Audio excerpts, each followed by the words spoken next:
สวัสดีจ้าพ่อแม่พี่น้องมื้อนี้ค่ะพี่ทำมาขอคิดมาฝากคือเก่าเนาะพี่น้องการเฮ็ดบุญให้ทานมันก็สำคัญกับชีวิตของเฮาที่เฮาที่เป็นเกิดเป็นมนุษย์ที่จำเป็นที่ต้องเฮ็ดเพราะว่าอีหยังว่าติเพราะว่าการเฮ็ดบุญให้ทานนี่มันก็คือจังเป็นเสบียงของเฮาล่ะพี่น้องเสบียงคือจังห่อข้าวของเฮาที่เฮาสิเดินทางข้ามภพข้ามชาตินั่นล่ะ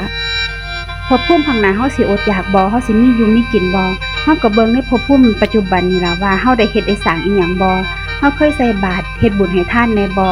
ถ้าเฮาเฮ็ดอยู่เสมอๆมันก็เป็นอาจินกรรมเฮ็ดจนถึงมันเคยนั่นแหละตายไปก็บ่ต้องห่วงเลยว่าเฮาสิบ่อดบ่อยากแนวอยู่แนวกินลองสังเกตเบิ่งเด้อผู้ใดที่เพิ่นบ่เฮ็ดกินเฮ็ดทานน่ะ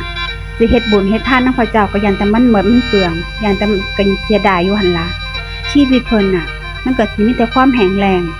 แต่ว่ากับชีวิตของผู้อื่นที่ว่าเพิ่นมันเฮ็ดบุญเฮ็ดทานเนี่ยมักให้การกุศลชีวิตเพิ่นก็มีแต่ความสุขมีแต่ความอุดมสมบูรณ์เฮ็ดบ่พอสิได้มันก็ได้คือจังคำโบราณเพิ่นเว้าว่าหังหวงหังหายหังให้หังนี้การที่เฮาสละทรัพย์ส่วนตัวของเฮาออกไปน่ะมันบ่สิ้นเปลืองมันบ่หมดเปลืองน่ะพี่น้องมันสิมีกลับมาหาเฮาบ่ทางใดก็ทางหนึงหั่นล่ะอันนี้